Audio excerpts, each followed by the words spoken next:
जे काही हवंय ते झी5 ऍप वर पहा. झी5 ऍप डाउनलोड करा आणि फ्री मध्ये पहा केव्हाही कुठेही.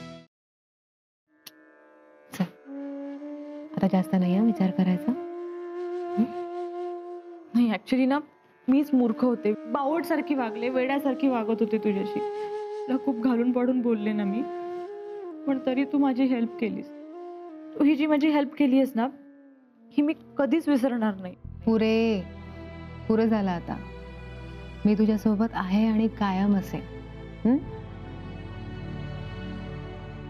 बरं मला सांग, त्याचा पुन्हा काही कॉल मेसेज आला होता का, किंवा त्याने काही कॉन्टॅक्ट करण्याचा प्रयत्न केला? नाही, त्याने नाही कॉन्टॅक्ट केला. पण मला खूप भीती वाटते. असं काहीतरी ना विचित्र स्वप्न पडतात. मला रात्री झोपच येत नाही. असं सतत असं वाटत असतं की तो परत येईल. मी तुला म्हटलं ना, तू खूप विचार करतेस ना, म्हणून हे असं होतंय. आता तू विचार करायचा थांबव, हे सगळं विसरायचा प्रयत्न कर. पण तो परत आला तर? असा कसा परत येईल? यावेळेला आपण त्याची पोलीस कंप्लेंट नाही केली आहे, पण पुन्हा जर का तो असं वागला ना, तर आपण त्याला जन्मभराची अद्दल घडवू. नाही प्लीज, असं काही करायचं नाहीये प्लीज. खूप इश्यूज होतील ग. काय इश्यूज होणार आहेत? अशा लोकांना असं सोडून द्यायचं असतं का? अशा लोकांना शिक्षा देणं जास्त महत्वाचं असतं. बरं हे बघ, आता हे सगळं राहू दे, याचा विचार नाही करायचा. तू आराम कर, मी आहे बाहेर. ऐक ना, तुला माझ्यामुळे सगळ्यांची बोलणी खावी लागली ना.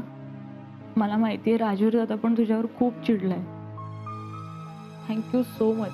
तू त्याला काहीच सांगितलं नाही, आणि प्लीज काही सांगू पण नकोस कोणाला.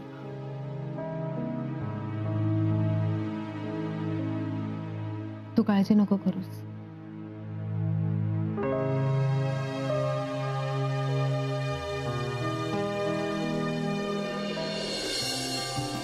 आरती, बोला. चहा. हो देते, एवढं जरा काम संपू दे, लगेच देते. ओके. आई, हा, मला पण चालेल चहा. तू एवढं लवकर कसं काय आलास घरी? घरी रोज मी उशिरा येतो म्हणून तू मला ओरडते. आज मी लवकर आलोय तर मला ओरडतेस? मी ओरडत नाहीये, प्रेमाने बोलते तुझ्याशी. बरं, मी लवकर घरी का आलोय ते सांगतो. आधी बस तू इथे. काय झालं? बस ना. सांग ना. सांगतो, थांब थांब.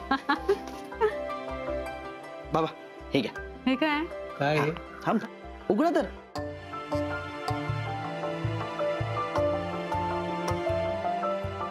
चेक आहे. ते दिसतंय मला सुद्धा. कसला चेक आहे? सांगतो. काय चाललंय याचं? आई, बाबा, ही माझी पहिली कमाई आहे. अरे वा.